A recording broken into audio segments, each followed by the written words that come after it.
Nityananda, and welcome to all the participants of the Paramashivoham once again. So let's now begin with the power manifestation. You're going to be manifesting the powers of Paramashiva, the power of third eye reading, which is a beautiful expression of oneness with Paramashiva, where we have the ability to see beyond the eyes. As Swamiji beautifully says, that anyone with a head has a third eye. And with the third eye, you manifest all the 400 plus powers. This power of reading without the eyes, the blindfold third eye reading, is just one of the expression, and we are going to be manifesting this.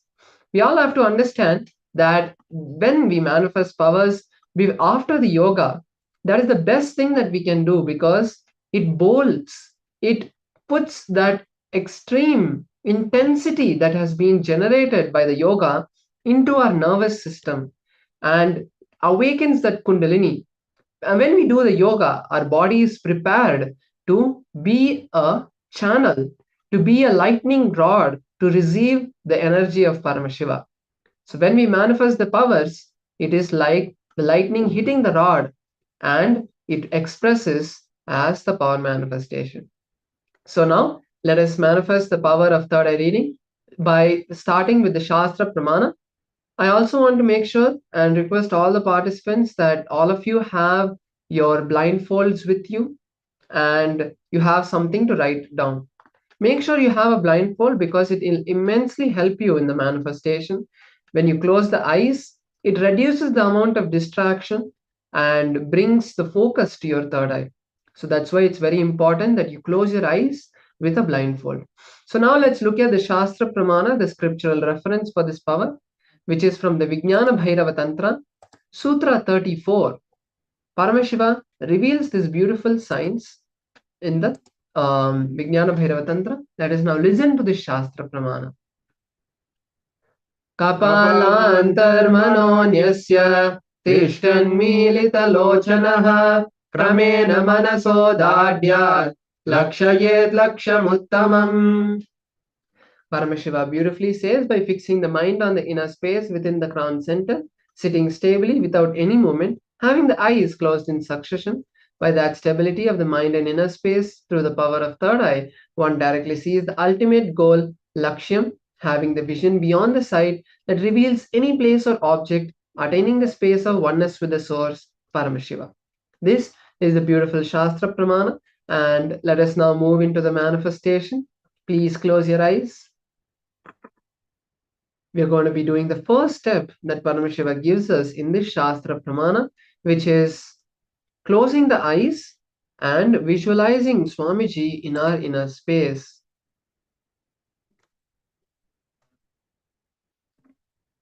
Now, once you have visualized Swamiji in your inner space, intensely chant the Mahavakya, or at least be in the space of listening to the Mahavakya that is going to be played, as this will reduce and completely make you enter that thoughtless space, that space of the stability of mind and inner space. Now we are projecting the first image for all of you. Intensely request Swamiji to reveal what is being projected. Let's begin.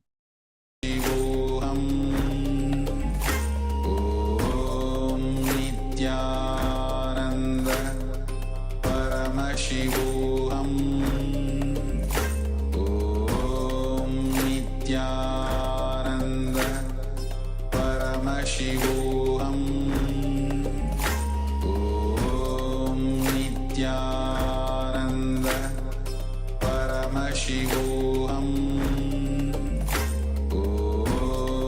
Nityananda Paramashivoham Nityananda Paramashivoham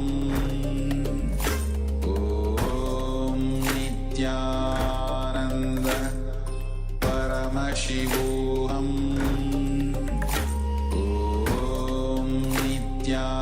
Nityananda Paramashivoham